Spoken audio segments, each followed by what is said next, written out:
Clement of Alexandria, in his famous Protrepticus, wrote that he had been informed that the secret mysteries of Sabazios, as practiced among the Romans, involved a serpent, chthonic creature, unconnected with the mountain god of Phrygia, Sabazios.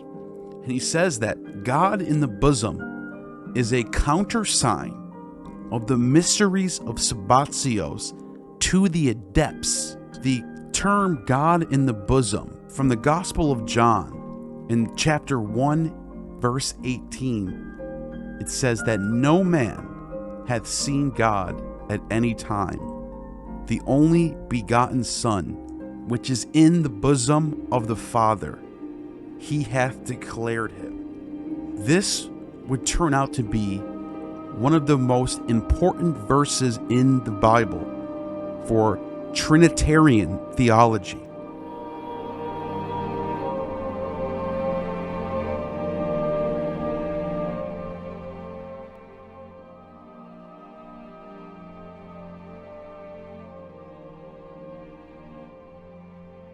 Christian theology did not develop overnight.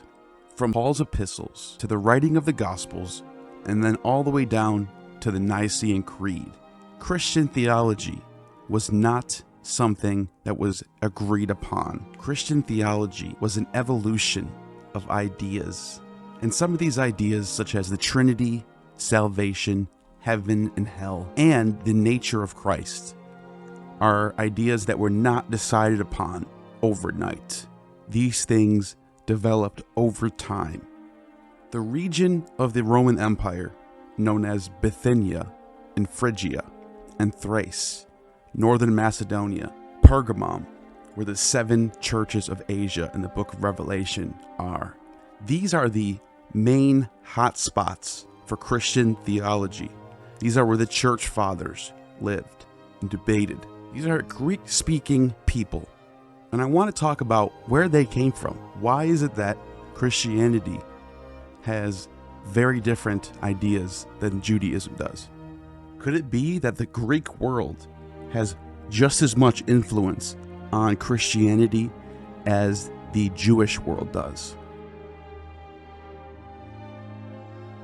So what was happening in this part of the world before Christianity? The popular religions of this region was Orphism and the religion of the Great Mother and Attis. The popular philosophy at the time, Middle Platonism, which is a combination of Stoicism and Platonism, with some influences of the Peripatetic school of Aristotle and Epicurean thought.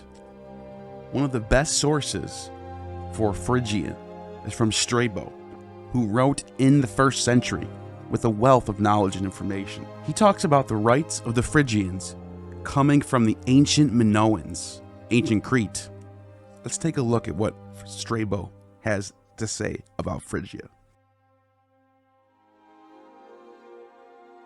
The Quoratians are called divinities, or the attendants of the gods, by those handing down Cretan and Phrygian matters, which are interwoven with certain sacred rites, some of which are mystical and some otherwise, about the rearing of the child Zeus on Crete, and the celebration of the secret rites of the mother of the gods in Phrygia, and the region of the Trojan Ida. The variation in these accounts is such that some show the Quoratians to be the same as the Corybantes or the Cabieri and the Idaean dactyls, the hand of Sabazios. Speaking in general, for the most part, they are all inspired and Bacchic, with martial dances, uproar, noise, cymbals, drums, and arms, as well as the flute and cries, causing fear to their sacred rites in the manner of religious servants. These rites are considered to have something in common, those of the Samothracians, which is a mystery religion in the 1st century. and a number of other places, because the divine servants are said to be the same. But any such topic of investigation is theological and not alien to the speculation of the philosophers.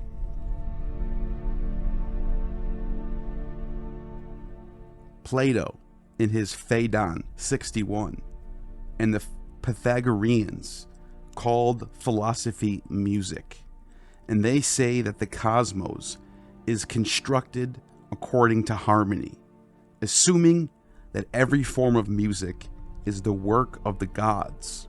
Thus, the Muses are goddesses. Apollo is the leader of the Muses, and everything poetic is properly praised. Similarly, they attribute to music the building of character, as everything that improves the mind is near to the gods. Most of the Hellenes attribute to Dionysos, Apollo, Hecate, the Muses, and by Zeus to Demeter, everything pertaining to secret rites, Bacchic or choral, as well as mystic initiations. They call both Dionysus and the divine leader of the mysteries of Demeter, Iacchos. The carrying of branches, choral dances, and initiations are common with these gods. The Muses are set over the choruses, and Apollo over both these divination. But all educated people, especially musicians, are servants of the Muses. And these, as well as those connected with divination, belong to Apollo. The initiated, torchbearers, and hierophants belong to Demeter. The Silenoi, satyrs, and Bacchants, as well as those called Lenai, Thai, Mimilones, Naiads, and Nymphs, belong to Dionysos. These ceremonies, especially those sacred to Zeus, were performed on the island of Crete, with secret rites such as servants as those who are around Dionysus, the satyrs. These were called choretes, young men who exhibited martial movements along with dancing, presenting the myth of the origin of Zeus, introducing Kronos as being accustomed to swallow his children immediately after birth, and Rhea attempting to keep her labor pains secret. For this, she took the choretes as helpers, with drums and other such sounds, and the noisy martial dance protected the goddess and would create panic in Kronos, secretly stealing the child away so that he would be given over to them to be carefully raised. Thus, the choretes, because they were young men doing this service, or because they raised the young Zeus, it is said both ways, were believed worthy of this name. Such are the Hellenes in regard to secret rites. The tribe of the Phrygians and the Trojans living around Ida honored Rhea and worshipped her in secret rites, calling her the mother of the gods, the Phrygian and great goddess, as well as the Idaean mother, naming after the mountain in Crete. The Hellenes call her servants by the same name, choretes, but not from the same mythical tale, but another, as if there were certain assistants to the satyrs, call them chorebantes. The poets are evidence for these conjectures. Pindar, in his dithyramb, that begins, "Formerly there walked the song of the dithyramb, moving straight ahead," records the hymns about Dionysus, both the ancient and latter ones, and passing on from these he says, "The august and great mother, the whirling of the cymbals, begins among the loud exultation of the rattles and the torch kindled in the yellow pines." He shows the customs of the Hellenes around Dionysus and those of the mother of the gods among the Phrygians, related to each other. Euripides does the same thing in his Bacchae, bringing the Lydian together with the Phrygian because of their resemblance. But those who left Tmolos, the fortress of Lydia, my revelers, women, raise up their symbols native to the Phrygian city, inventions of myself and the mother of the gods. Oh, blessed is he who is fortunate and lives a pure life, preserving the rights of the great mother Cybele, and brandishing the Thracis wreath with ivy. He who serves Dionysus becomes the Bacchant. Bring down Bromios, the son of a god, the god Dionysus, from the mountains of Phrygia to the wide streets of Hellas.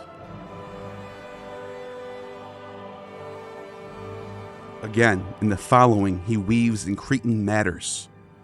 O inner room of the Corites, sacred interiors of Crete, giving birth to Zeus in the cave, where the three-helmeted Corybantes invented for me the drum stretched with hide and mixed in intense Bacchic frenzy with the sweet-sounding breath of the Phrygian flutes, placed in the hands of Mother Rhea, make the noisy Bacchic shout. Maddened satyrs obtained from the Mother Rhea and added them the third-year dances that praised Dionysos.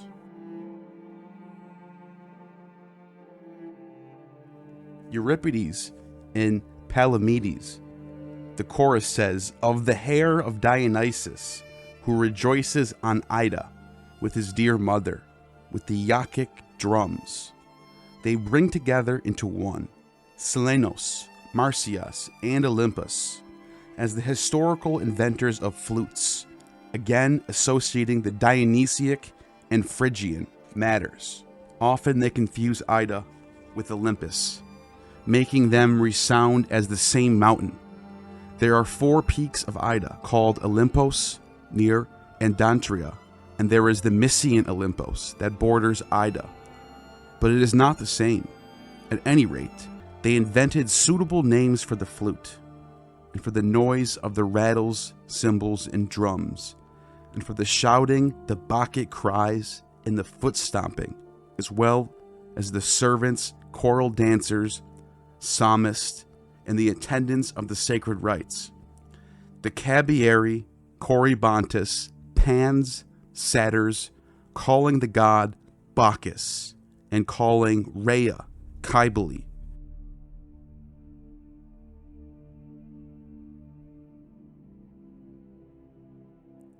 Sabazios is also Phrygian, in a way the child of the mother, as he too transmitted Dionysiac matters.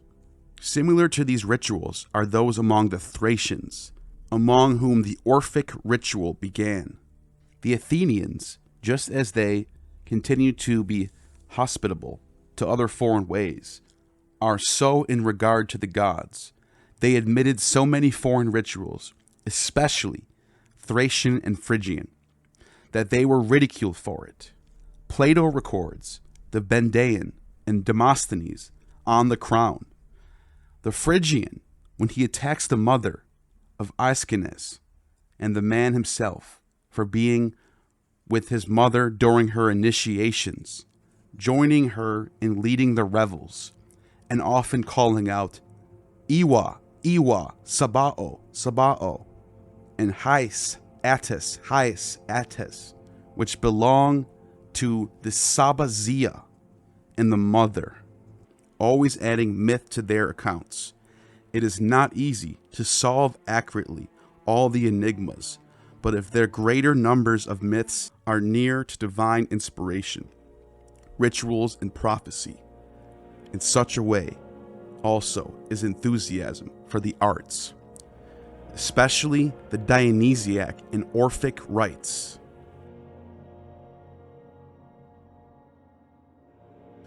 So the native religion of what became Christendom, the origins of Roman Christian, Eastern Roman Empire, was this Phrygian religion surrounded around the great mother of the gods, but also this character named Sebazios, whose name some people think might have a connection with Saba, or the Sabbath. The Byzantine Greek Encyclopedia from the 10th century states that Sabazios is the same as Dionysus. He acquired this form of address from the rite pertaining to him, for the barbarians call the Bacchic cry Sabazian.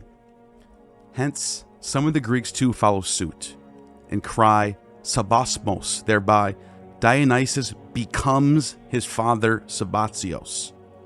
They also used to call saûdoi those places that had been dedicated to him as Bacchants. Demosthenes, Athenian orator, in his speech on behalf of Tisiphon, mentions them. Some say that this saûdoi is the term for those who are dedicated to Sabazios, that is, to Dionysus, just as those dedicated to Bacchus are Bacchoi. They say that Dionysus and Sabazios are the same. Thus, some also say that the Greeks called Bacchoi saûdoi.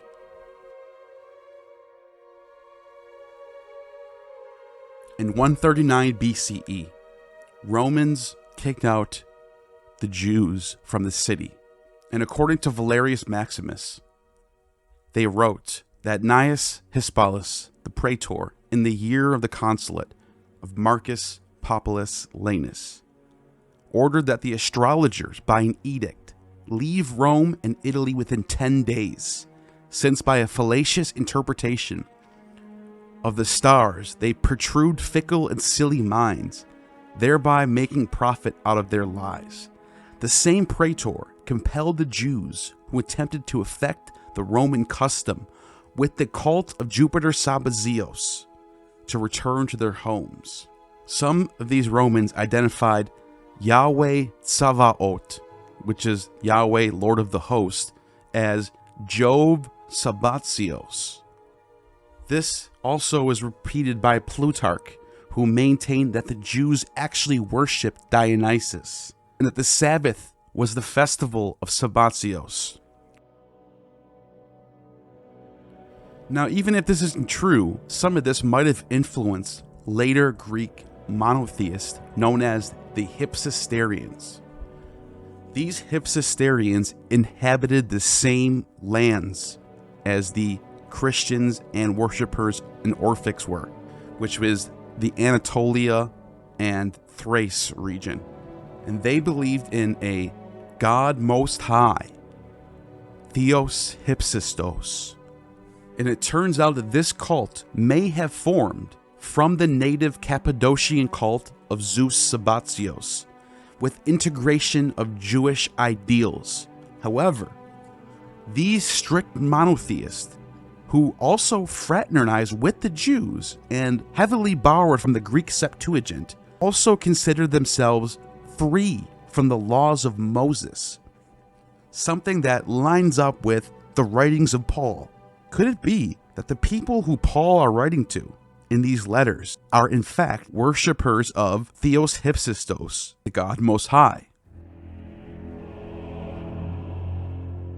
Clement of Alexandria, in his famous Protrepticus, wrote that he had been informed that the secret mysteries of Sabazios, as practiced among the Romans, involved a serpent, chthonic creature, unconnected with the mountain god of Phrygia, Sabazios. And he says that God in the bosom is a countersign of the mysteries of Sabazios to the adepts. He said that this is a snake passed through the bosom of the initiates. Now, why is that so profound? Because the term God in the bosom from the Gospel of John in chapter 1, verse 18, it says that no man hath seen God at any time, the only begotten Son, which is in the bosom of the Father, he hath declared him. This would turn out to be one of the most important verses in the Bible for Trinitarian theology. The Father is in the Son, and the Son is in the Father. In the same way that Dionysus or Zagreus is inside of Sabazios, or Zeus. Sabazios is a god of dual nature who is father and son rolled into one, connected through a mediator, which is the spirit that possesses the initiates in the frenzies. Sabazios, to the Roman world, mediated in large part through Pergamum. The naturally syncretic approach of Greek religion blurred distinctions. Diodorus of Sicily conflated Sabazios with the secret second Dionysus that only initiates know about, not found in any text, who was born of Zeus and Persephone.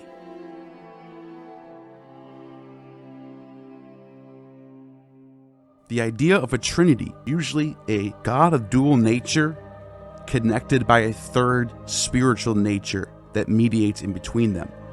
We see this long before Christianity comes along. For example, Plato in his Timaeus says, anything created then is bound to be corporeal, visible and tangible, but fire is required for the creation of anything visible, and solidity for anything that is tangible, and earth for solidity.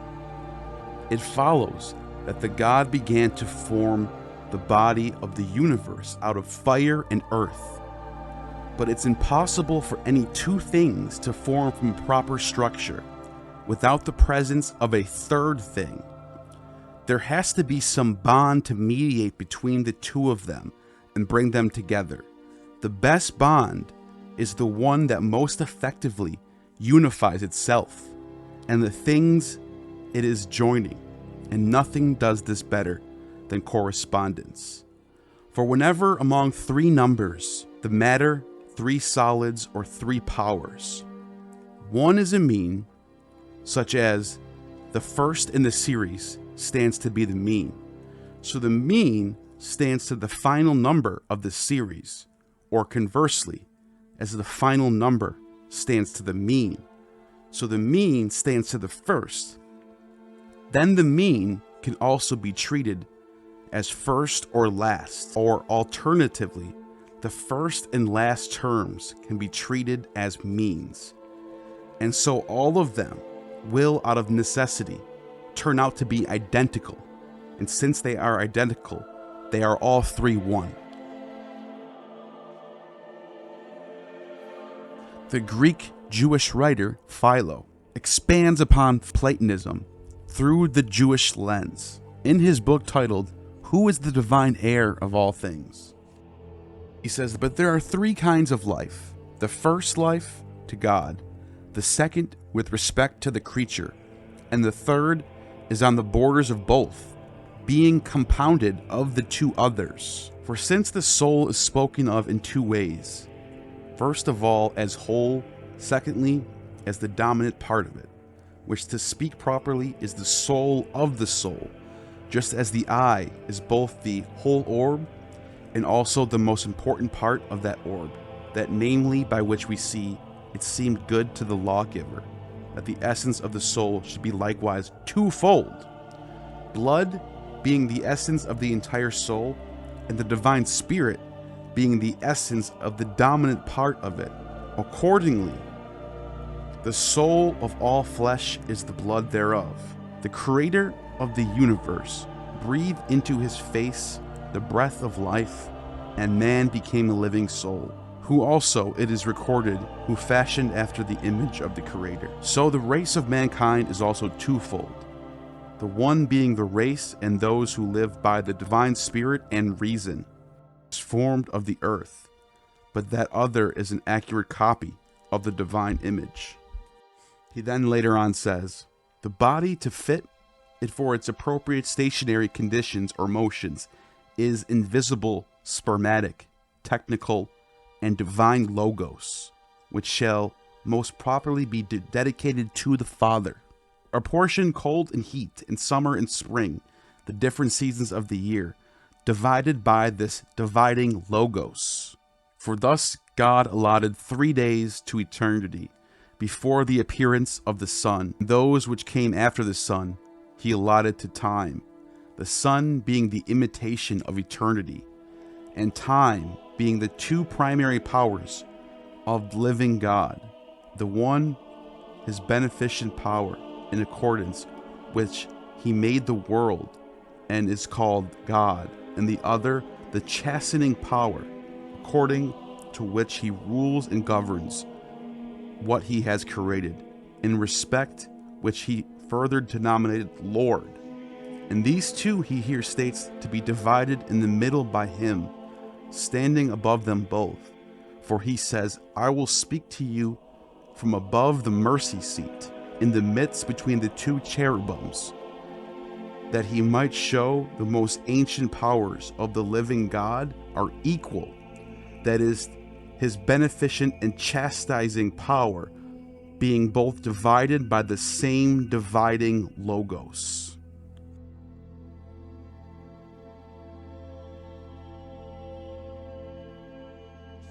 So in Philo, we have this Platonic idea of the monad having a twofold nature with a spirit to mediate between the two. This, to me, is what later is adopted as Trinitarian theology.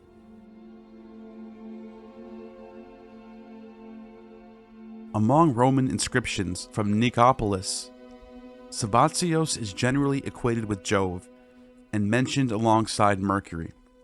Mercury is called the angel and the messenger and the logos, which is also talked about in Philo's work as well.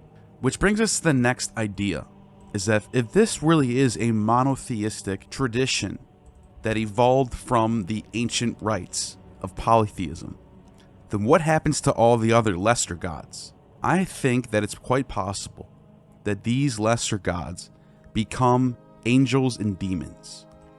As in, we know for sure that Mercury, Athena, Nike, as well as others like Diana, are titled as angelos, angels, messengers.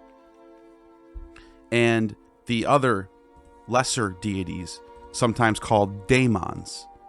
That term daemon, which didn't necessarily mean evil deity, certainly became that way.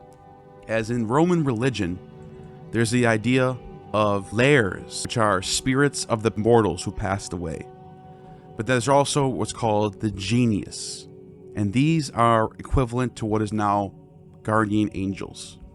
In ancient Roman religion, manes, manes, are the chthonic deities, sometimes represent the deceased loved ones. Here we have a 3rd century Christian tombstone that stands dis manibus, the spirits of the dead.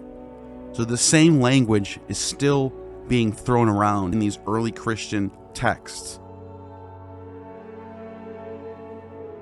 Apuleius says, indeed, that the souls of men are daemons, and that men become lares if they are good, lemures or larvae if they are bad, and manes if it is uncertain whether they deserve well or ill. He also states that the blessed are called daemones, because they are good souls, that is to say, good daemons, conforming his opinion that the souls of men are daemons. Could it be that these are the origins of people who go to heaven, people who go to hell, and people who go to purgatory? In fact, people who end up as lemures, the wicked ones, are belong to a category that was called D and Theory, those who dwell below. These are the people who are going to the bad part of Hades, who have eternal damnation, if you will.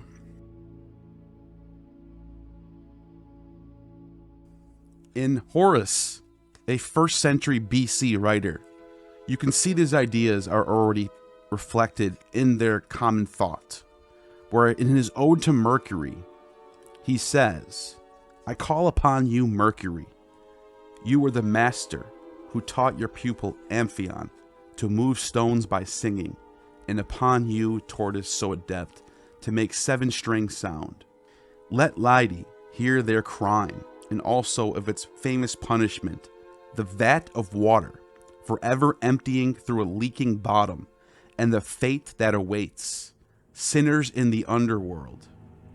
So you have right there the imagery of a bottomless pit that is for sinners. When Julius Caesar died, it was said that Venus came down from the heavens and brought his body up with her. The idea of the good rising upwards and the bad going down was part of Roman religion during the Augustan age.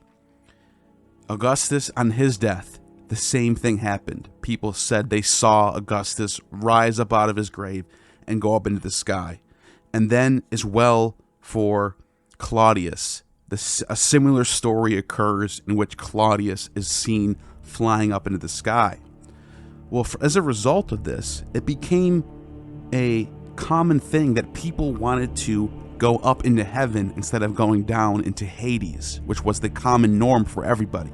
By the time you get to the 3rd century, it's pretty much universal that heaven is up and hell is down. This becomes central to Christian theology, which these ideas are found nowhere in the Old Testament or in Judaism. I also find it interesting that when Pliny the Younger is talking about the Christians in the 2nd century, he describes them as a group of people from Bithynia who are getting up at dawn every morning and singing hymns to Jesus. The singing hymns in Bithynia was the common practice of the religion of the Orphics and the Sabbatian mysteries. And in the earliest depictions of Jesus found in the catacombs, you can see he is depicted as Orpheus playing the lyre. I'm going to leave you with one last idea, and this might be a stretch, but I think it's interesting to point out. When Jesus is on the cross, the last thing he says is, Eloi, Eloi, lama sabachthani. Could it be that the author of this text was placing a pun on sabachthani, Saba Cathoni, which is a title for the underworld infernal Sabazios? Let me know what you think in the comments. What do you think about these ideas? You have just attained true gnosis.